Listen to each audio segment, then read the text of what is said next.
This upcoming test flight of SpaceX's Starship will be a game changer. The SpaceX launch facility in Boca Chica is currently ground zero for innovations being made in the private space industry.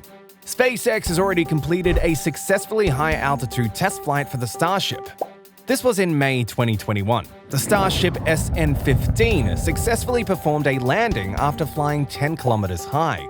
With a total flight time of 5 minutes and 29 seconds, this was the first time the Starship landed in one piece.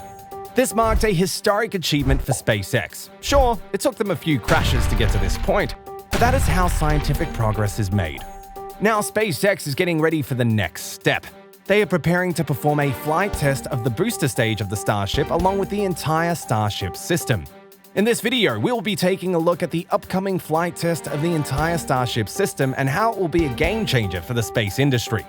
Brief intro to the Super Heavy. The booster stage of the Starship system is aptly named the Super Heavy. The Super Heavy sits under the Starship rocket. The main Starship rocket will house the crew and the cargo. The naming is a little confusing, so we will break it down. Starship is the name of both the entire system and the second stage of the system. Super Heavy is the first stage, or the booster stage of the rocket. The Starship project was initially started to make a reliable means of transportation between Earth and Mars. But over the years, as the Starship project has grown, SpaceX has realized that it can be used for many different things. There are plans for the Starship system to be used as an Earth-to-Earth transporter to deploy satellites in orbit and even for traveling to the moon. So where does the Super Heavy come in? Well, it is the booster stage for the Starship system. As the name suggests, the Super Heavy will boost the Starship during the first leg of the journey. Booster rockets like Super Heavy add to the thrust capabilities of the rocket. Booster stage rockets are generally more powerful than the main rocket to provide significantly more thrust during launch. In the case of the Starship system, the Starship will be stacked on top of the Super Heavy, so for the first leg of the journey, only Super Heavy will be firing its engines. Using booster stage rockets is not something new. NASA has been using booster stage rockets for decades. What is unique about Super Heavy is that it helps Starship reach orbit. The Super Heavy falls back towards Earth and then performs a controlled landing using retro propulsion. There are plans to catch the incoming booster rocket with a giant robotic arm when it comes to land. Super Heavy specifications. This is the Super Heavy. This footage was from the start of August when the Super Heavy Booster 4 was lifted and placed onto the orbital launch pad at Boca Chica, Texas. The Super Heavy is about 70 meters tall and about 9 meters in diameter.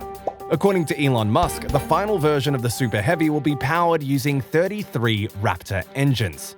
Raptor engines are SpaceX's proprietary rocket technology that they plan to use both in the Super Heavy as well as the second stage Starship rocket.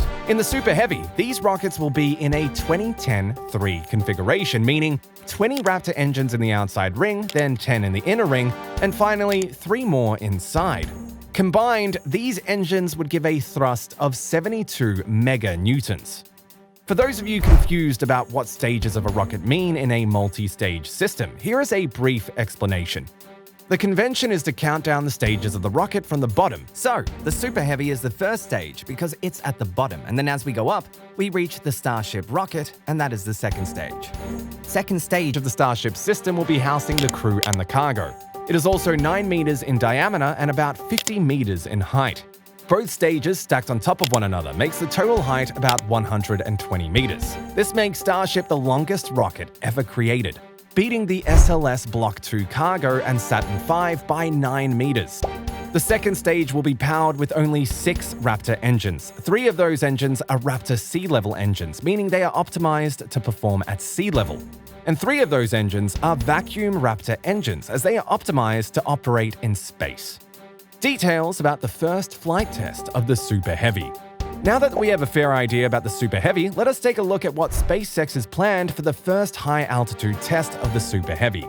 The Starship SN-20 will be stacked on top of the Super Heavy 4 for this flight test. We know the details of the flight test from a flight plan that SpaceX has submitted to the Federal Aviation Administration. According to the plan, the Starship SN-20 will launch from the orbital launch pad at Starbase. Starbase is the name of the SpaceX facility in Boca Chica. After the launch and 3 minutes into the flight, the Super Heavy will separate from the Starship. The Super Heavy will fall into the Gulf of Mexico off the coast of Boca Chica. In this test, sadly, the Super Heavy won't be performing a ground landing, but that is planned for the final version of the Starship. The first stage, that is the Starship, will continue to ascend. Starship is planned to reach about 328,000 feet of altitude. After that, the Starship will land 100 kilometers northwest of the island of Kauai in Hawaii. We don't have much more details about the upcoming flight test more than this, as SpaceX hasn't revealed any more information. Ground tests of the Super Heavy. You may have noticed that the Super Heavy that will be part of the flight test is called Super Heavy 4.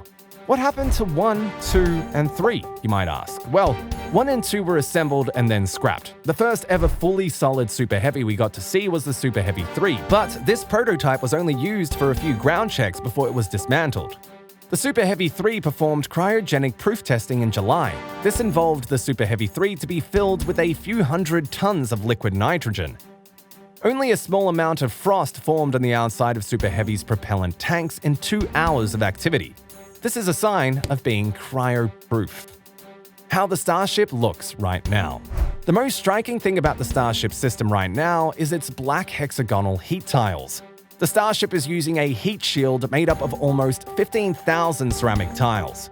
These black, alien-looking tiles are visible on the Starship SN20 as it's being prepared for the upcoming test flight. In theory, Starship's structure can withstand and remain functional at temperatures approaching 800 degrees Celsius. But upon re-entry, we will be seeing much higher temperatures. The SN20 is the first Starship that will be using these hexagonal-shaped black heat shields. They have been mounted to one side of the Starship's first stage, so that when the first stage falls back to Earth, it is thermally protected on the side facing downwards. The latest drone footage from space enthusiasts at Boca Chica also show 4 massive grid fins on the Super Heavy 4. These huge grid fins weigh 3 tons each. They are different from the grid fins we see on SpaceX's Falcon 9, as these don't fold inwards like the fins on the Falcon 9 do. They can still roll about their axis and help the Super Heavy orient landing, but they don't fold inwards and are fixed. Another important thing is that on Falcon 9, the grid fins were controlled by a hydraulics system. SpaceX uses motors and batteries from the Tesla vehicles to control their movement on the Super Heavy. SpaceX also plans to catch the Super Heavy by these fins in future tests, but in the current upcoming test, the Super Heavy 4 will be landing in the ocean. There is excitement in the space enthusiast community about the upcoming flight test of the SN20. This will be the first time ever we will see the Super Heavy in action and the whole Starship system working together. This test will be instrumental for SpaceX to develop its Starship system. The road to Mars starts with these small steps.